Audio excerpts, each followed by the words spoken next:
Good morning dear student. Today we are going to discuss the rock properties. We have already covered the rock properties like porosity, permeability, saturation, overburden pressure. Now we will discuss the rock compressibility, net plate thickness and reservoir heterogeneity. So let's start with the rock compressibility. As we know that every reservoir is underground. Underground means वो 1000 of feats underground होगा, तो उस reservoir पे कुछ ना कुछ overburden pressure होगा। Overburden pressure किस वजह से होगा? जैसे कि अपन को पता है ओवरबर्डन प्रेशर की डेफिनेशन से देखें तो कैसे होगा कि जो भी उसके ओवरलेइंग जो रॉक है, जो लेयर्स है, उनकी वजह से एक पर्टिकुलर लेयर पे जो फोर्स लगेगा या जो लोड लगेगा, जो स्ट्रेस लगेगा, उसको बोलेंगे अपन ओवरबर्डन प्रेशर। अब ओवरबर्डन प्रेशर है वो अलग अलग रिजर्वॉयर में या अलग अलग स्ट्रक्चर में अलग अलग तरह से लगेगा और वो डिपेंड करेगा एरिया टू एरिया वेरी भी करता है। वो वेरी क्यों करता है? क्योंकि वो अलग अलग फैक्टर्स पे डिपेंड करता है। फर्स्ट फैक्टर है डेप्थ, और ये सबसे ज़्यादा इम्पोर्टेंट फैक्टर है कि उस रिजर्वॉयर का डेप्थ कितना ज़्यादा है। जितना ज़्यादा डेप्थ होगा उतना ज़्यादा ओवरबर्डन प्रेशर होगा। लाइक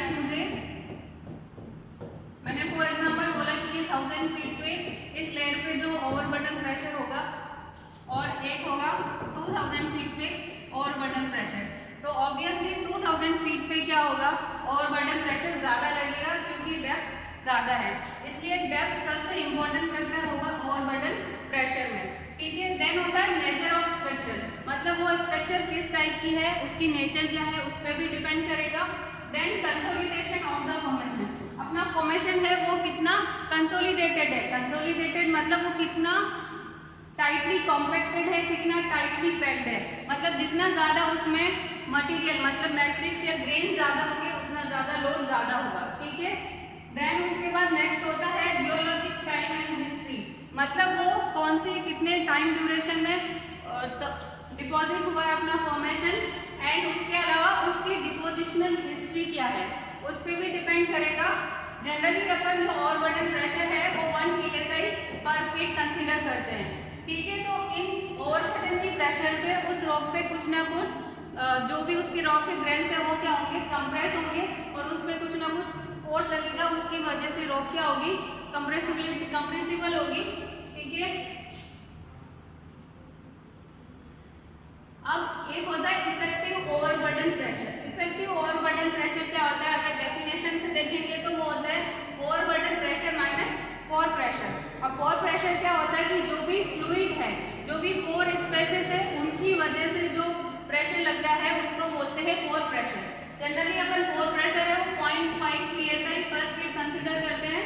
ठीक है, और पोर प्रेशर होता है वो क्या होगा ड्यूरिंग डिप्लीशन प्रोसेस, मतलब डिप्लीशन मतलब जब भी अपन प्रोडक्शन लेंगे मतलब अपना प्रेशर डिक्लाइन कर रहा है। प्रेशर डिक्लाइन कर रहा है तो मतलब प्रेशर कौन सा डिक्लाइन कर रहा है, फ्लूइड बाहर आ रहा है, तो फ्लूइड का जो प्रेशर है फ्लूइड की वजह से वो प्रेशर डिक्रीज हो रहा है, मतलब अपना पोर प्रेशर डिक्रीज हो रहा है। पोर प्रेशर डिक्रीज होगा तो जो अपना इफेक्टिव ओवरबर्डन प्रेशर है वो इंक्रीज होगा। लाइक इस फॉर्मूले में देखेंगे, अगर ये वाला पोर्शन जो इसमें से माइनस हो रहा है, पोर प्रेशर अगर डिक्रीज होगा तो अपना इफेक्टिव ओवरबर्डन प्रेशर है वो इंक्रीज होगा।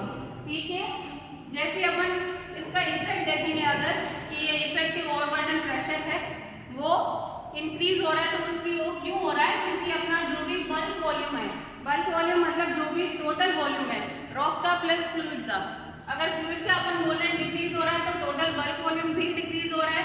तो बल्क वॉल्यूम डिक्रीज होने की वजह से उसके अलावा जो भी सैंड ग्रेन्स है within the pore spaces वो क्या करेंगे, जैसे ही फ्लूइड वहां से रिमूव करेंगे तो सैंड के जो पार्टिकल्स है वो थोड़ा सा एक्सपेंड करेंगे। ठीक है, और उसकी वजह से कंप्रेसिबिलिटी, जो रॉक की कंप्रेस होने की स्ट्रेंथ है वो क्या होगी, डिक्रीज होगी और पोरोसिटी इंक्रीज होगी और इफेक्टिव ओवरबर्डन प्रेशर है मतलब ये ओवरऑल इंक्रीज होगा। ठीक है, नेक्स्ट है अलग अलग डेफिनेशन है रॉक कंप्रेसिबिलिटी की। लाइक फर्स्ट कंसीडर करेंगे रॉक एंड मैट्रिक्स का compressibility. Rock and matrix it means, matrix means क्या होता है, बेसिकली जो वहाँ पे सैंड ग्रेन्स है उनकी वजह से रॉक की कंप्रेसिबिलिटी में क्या डिफरेंस आ रहा है या रॉक की कंप्रेसिबिलिटी क्या है। ठीक है, तो रॉक की कंप्रेसिबिलिटी की डेफिनेशन अपन जानते हैं कि unit change in fraction of change in volume fraction with respect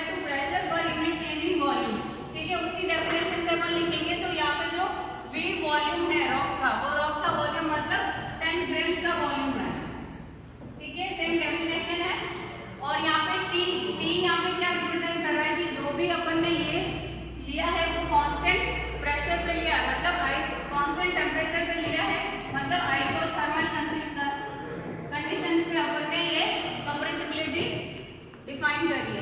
ठीक है, नेक्स्ट होता है rock and bulk compressibility. Rock bulk compressibility मतलब टोटल यहाँ पे जो वॉल्यूम है वो बल्क वॉल्यूम है, मतलब इसमें पोर वॉल्यूम भी है, मतलब फ्लूइड की वजह से जो वॉल्यूम है वो, प्लस उसमें जो रॉक मैट्रिक्स है उसकी वजह से जो वॉल्यूम है वो, तो इन दोनों को मिला के जो डेफिनेशन अपन देंगे वो होगी रॉक बल्क कंप्रेसिबिलिटी। देन होता है सबसे इंपॉर्टेंट होती है पोर कंप्रेसिबिलिटी।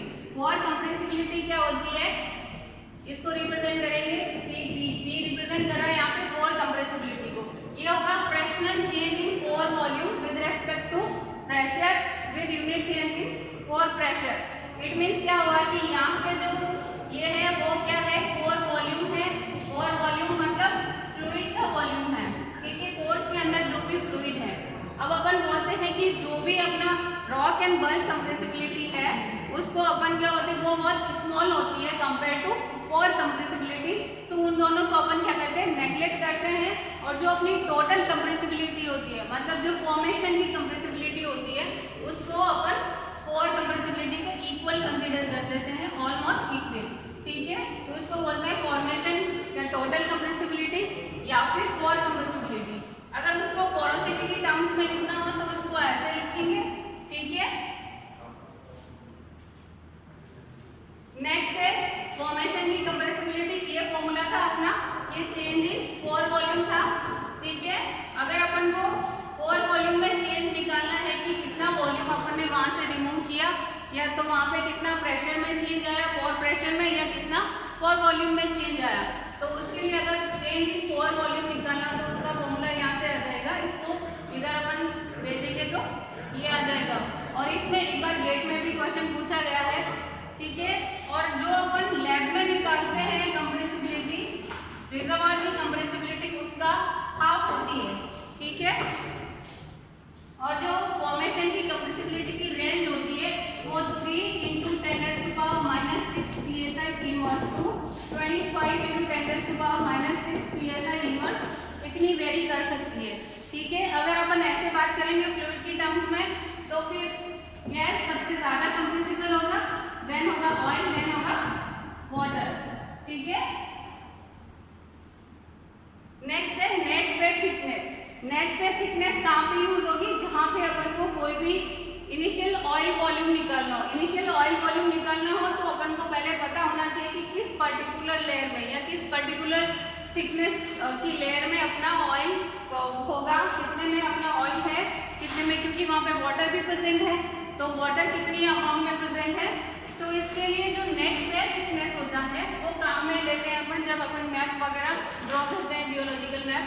तो नेट पे थिकनेस होगी वो वाली जो कंट्रीब्यूट करेगी ऑयल की रिकवरी में। देन होता है ग्रॉस पे थिकनेस। ग्रॉस पे थिकनेस क्या होगा, total thickness of the oil bearing portion of the formation below the oil water content.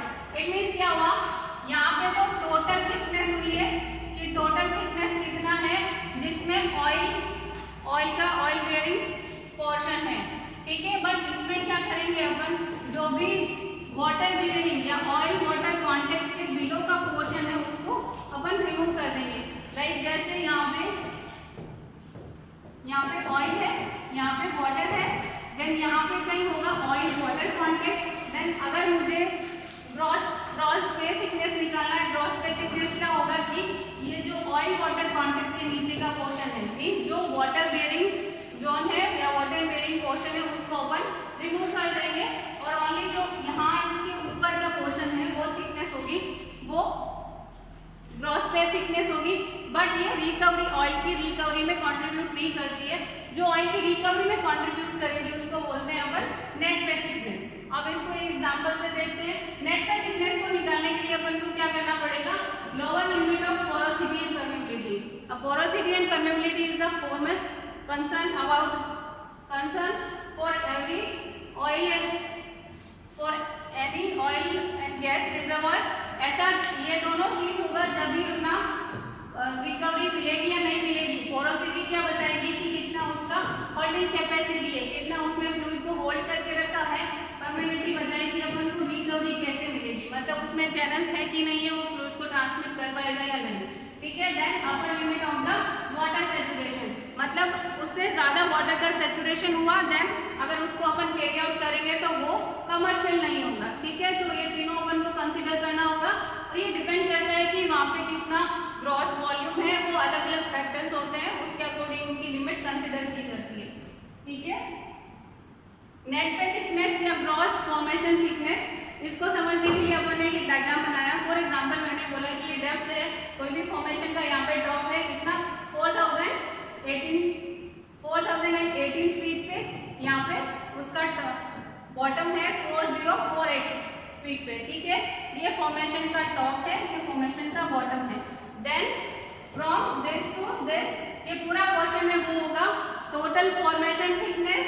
ठीक है, अगर उसमें से मुझे टोटल या ग्रॉस फॉर्मेशन थिकनेस, तो मतलब यहाँ टॉप बॉटम से लेके टॉप तक के पोर्शन को अगर मैं माइनस कर दूं, यानी कि ये टोटल फॉर्मेशन या total thickness of the formation या gross thickness of the formation कितना होगा 30 फीट होगा। अगर मुझे निकालना है कि ग्रॉस पेयर थिकनेस कितना होगा, ग्रॉस पेयर थिकनेस कितना होगा, उसमें मैं क्या करूंगी, जितना भी ऑयल वाटर कांटेक्ट है उसके बिलो पोर्शन जितना भी है उसको रिमूव करूंगी। ठीक है, मींस 4040 से 4018, मतलब इस यहाँ से यहाँ तक का पोर्शन है वो क्या होगा, ग्रॉस पेयर थिकनेस होगा। मतलब ये ऑयल बियरिंग जोन है, बट ये रिकवरी में कंट्रीब्यूट नहीं करना। ठीक है, उसके बाद बोलना है मुझे कि नेट बेड थिकनेस, अपन ने क्या बोला नेट बेड थिकनेस के लिए कि ये ऑयल रिकवरी में कंट्रीब्यूट करती है, कंट्रीब्यूट करते, तो इसमें जो ये शेल का पोर्शन है वो भी अपन रिमूव कर देंगे, क्योंकि ये जो शेल है वो ऑयल रिकवरी में कंट्रीब्यूट नहीं करती है। ठीक है, मीन्स अपना जो भी 22 फीट आया था ग्रॉस पे, उसमें से अगर मैं इतना सा पोर्शन और माइनस कर दूंगी, देन अपना जो नेट बेड थिकनेस आएगा जो ऑयल रिकवरी में कंट्रीब्यूट करेगा वो होगा 19 फीट। ठीक है, this is all about rock properties like rock compressibility and net bed thickness and gross bed thickness. Next we will cover the reservoir heterogeneity in next lecture.